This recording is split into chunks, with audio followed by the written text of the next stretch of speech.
Hello friends, welcome to defence matrix. तो जब से रफाल की न्यूज़ निकलकर सामने आई है और ये सुनने में आ रहा है कि 114 रफाल परचेज किए जा सकते हैं, तब से कई आर्ग्यूमेंट काउंटर आर्ग्यूमेंट निकलकर सामने आ रहे हैं और हम सभी को एड्रेस करने की कोशिश कर रहे हैं।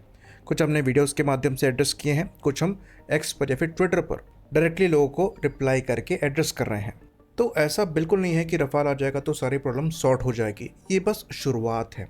एक छोटा सा फिक्स यहाँ पर हम करने की कोशिश कर रहे हैं। प्रॉब्लम बहुत बड़ी है। बाकी फंड्स को लेकर भी यहाँ पर इशू बताया जाता है। कहा जाता है कि अच्छा खासा कैपिटल एक्सपेंडिचर बजट जो है एयरफोर्स का इस डील में चला जाएगा, जिसकी वजह से बाकी डील्स जो हैं अफेक्ट हो जाएंगी। तो पहली चीज़ हम ये बोल जाते हैं कि कई सालों से हमारा जो कैपिटल एक्सपेंडिचर बजट है वो अंडर स्पेंड रहा है, क्योंकि हमने प्रिक्योरमेंट किए ही नहीं है। उसके बाद हमारा जो रक्षा बजट है ये हर साल अब बढ़ने वाला है, जिसकी वजह से कैपिटल एक्सपेंडिचर बजट भी बढ़ेगा, क्योंकि हमारी इकोनॉमी ग्रो कर रही है। तो फंड्स मोस्ट लाइकली यहाँ पर इशू नहीं होने चाहिए। पर क्या ये अल्टीमेट फिक्स है? तो जवाब है नहीं। अगर इंडियन एयरफोर्स की आप कंडीशन को देखेंगे तो ये पास में हम कई वीडियोस बनाकर एड्रेस कर चुके हैं कि जो MiG-29 हैं, मिराज 2000 हैं, ये अपना रेलेवेंस धीरे धीरे खो रहे हैं। और अगर इनको आपको रेलेवेंट रखना है अगले 10 सालों के लिए तो कम से कम एक अपग्रेड आपको करना पड़ेगा, जिसमें इनके रडार्स और वेपन्स को पूरी तरीके से चेंज किया जाए। पर फिर आर्ग्यूमेंट ये भी आता है कि ये रिटायरमेंट के भी करीब है, तो क्या इनको अपग्रेड करना सेंस बनाएगा? तो इनको रिप्लेसमेंट का भी आर्ग्यूमेंट आता है। और इसलिए ये जो आप रफाल ले रहे हैं ये खाली एक बैंडेड का काम कर रहा है। तो इनसे आपकी स्क्वाड्रन संख्या बढ़ नहीं रही है, ये आपका स्क्वाड्रन संख्या मेंटेन करने का काम करेगा। इवन तेजस मार्क 2 को भी आप यहाँ पर मिला लें तो उसके साथ भी आप स्क्वाड्रन संख्या जो अभी है वो मेंटेन कर पाएंगे। रफाल लेकर आप चाइना से कम्पीट नहीं करने जा रहे हैं। चाइना से आपको कम्पीट करना है तो स्टॉप गैप के लिए एक 5th जनरेशन फाइटर अलग से देखना पड़ेगा, और उसके लिए पैसा कहाँ से आएगा ये आपको मैनेज करना पड़ेगा। कोई ऑप्शन नहीं है।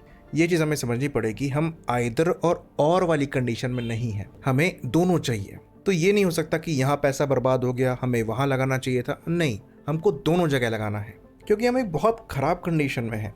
और अगर चाइना को आप काउंटर करने का सोच रहे हैं तो उस पोजीशन में हम बिल्कुल भी नहीं हैं। चाइना के पास ऑलमोस्ट 500 के ऊपर 5th जनरेशन फाइटर एयरक्राफ्ट होंगे, जो कि फ्यूचर में 1000 के पास पहुंच सकते हैं। 300 के ऊपर तो ये J-20 प्रोड्यूस कर चुके हैं। उसके बाद J-35 का जो प्रोडक्शन है ये भी फुल स्विंग में जा रहा है। तो चाइना से इस मामले में आप कम्पीट नहीं कर सकते। तो ये आर्ग्यूमेंट सामने रखना कि क्या Rafale Chinese 5th generation fighter को काउंटर कर पाएंगे, गलत है।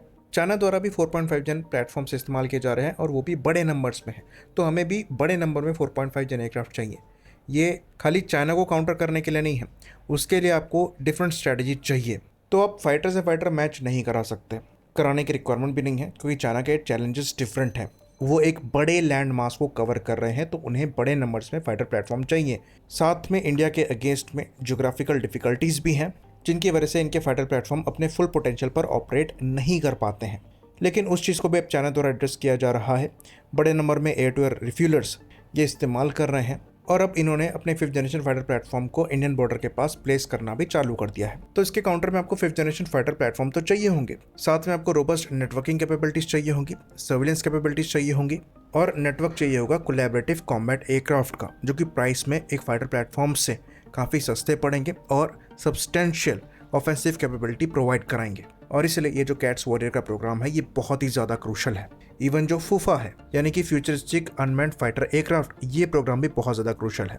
तो ये स्टेल्थ के अगेंस्ट में आपकी एक बड़ी बेट है, और अभी तक एयरफोर्स ने उतना कॉन्फिडेंस इस पर नहीं दिखाया जितना AMCA के प्रोग्राम में दिखाया जा रहा है, जो कि अनफॉर्चुनेट है। इवन हम यहाँ तक आर्ग्यू करेंगे कि तेजस मार्क 2 से पहले CCA प्रोग्राम एयरफोर्स की प्रायोरिटी में होना चाहिए, क्योंकि ये एक ऐसी चीज़ है जहाँ पर आप बड़े नंबर्स को प्रोड्यूस कर सकते हैं कॉस्ट इफेक्टिव मैनर में, और ये चाइनीज़ फॉर्मेशन के अगेंस्ट में एक अच्छा डेटरेंट बन सकता है। तो रफाल खाली एक शुरुआत है। अभी ये इंपॉर्टेंट प्रोजेक्ट्स हैं जिन पर हमें फोकस करना स्टार्ट करना पड़ेगा अगर हम चाइना को काउंटर करना चाहते हैं। पाकिस्तान को हम अभी भी काउंटर कर सकते हैं, वो हमारा गोल होना भी नहीं चाहिए। लेकिन हाँ, पाकिस्तान द्वारा जो J-35 एक्वायर करे जा रहे हैं उनको काउंटर करने के लिए आपको 5th जनरेशन फाइटर की रिक्वायरमेंट होगी, और वो रफाल के एडिशनल होगा। तो रफाल लेने के बाद सब कुछ सॉर्ट हो जाएगा, ऐसा नहीं है। और रफाल हमें 2030 से पहले मिलना भी नहीं है। और इम्पोर्टेंट प्रोजेक्ट्स हैं और प्रोक्योरमेंट्स हैं जिन पर हमें फोकस करने की रिक्वायरमेंट है, और वो रफाल के एडिशन में है। बाकी जो मिशन सुदर्शन चक्र है ये भी एक की रोल प्ले करेगा, पर एयरफोर्स को अभी यहाँ और काम करने की रिक्वायरमेंट है। आई होप चीज़ें यहाँ पर क्लियर रही हो। इसी बात पर इस वीडियो को हम खत्म करेंगे। लाइक करिए, सब्सक्राइब करिए। जय हिंद।